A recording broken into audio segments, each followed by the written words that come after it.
How do you respond to people who excel you in invention, creativity, and wealth? Do you envy them? Do you feel their success somehow diminishes you? Or do you admire what they've achieved and try to emulate it? These questions sum up what I call the Israel test. In the 1880s, European Jews settled in Mandate Palestine and wrought an agricultural miracle in that desolate territory, then sparsely populated by a few score thousand Jews and a couple 100,000 Arabs. The Jewish settlers drained malarial swamps, leached salt from the soils, terraced the barren hills, and planted millions of trees. They massively expanded the capacity of the land and enabled it to support a substantial Arab population. In the 2 decades between 1921 and 1943, Jews quadrupled the number of enterprises, multiplied the number of jobs by a factor of 10, and increased the level of capital investment 100-fold.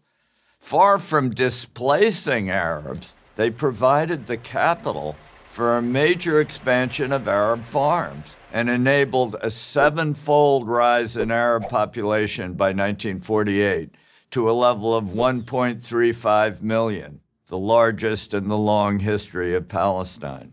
In other words, the Arabs came to what would soon be the state of Israel because of the Jews. By comparison, Transjordan, now known as Jordan, with the same geological endowment and 4 times the land, but no Jews, was able to sustain a population density only 1/10 of the population density of Palestine.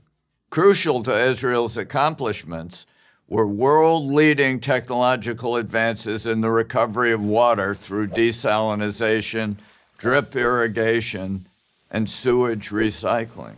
Over the past 50 years, Israel has increased its population 10-fold, its agricultural production 16-fold, and its industrial production 50-fold, while actually reducing net water consumption by 10% since 1948.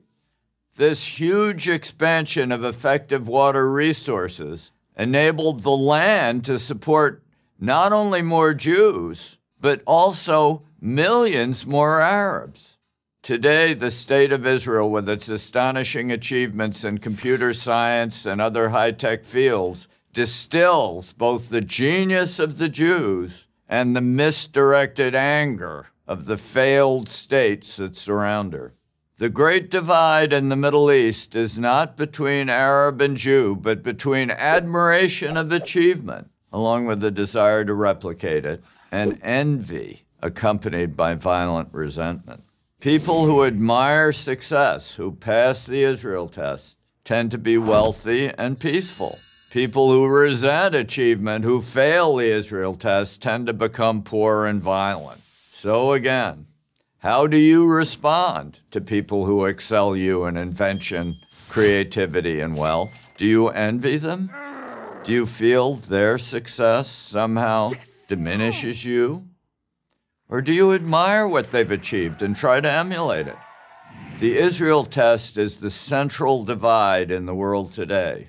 How you answer it as an individual, and ultimately how we answer it as a nation, is a test of our own will to triumph over enemies who hate us as they hate Israel for what is best within us. I'm George Gilder, a non-Jew who has passed the Israel test for Prager University. Join Prager University, subscribe to our YouTube channel, and sign up for free at prageru.com.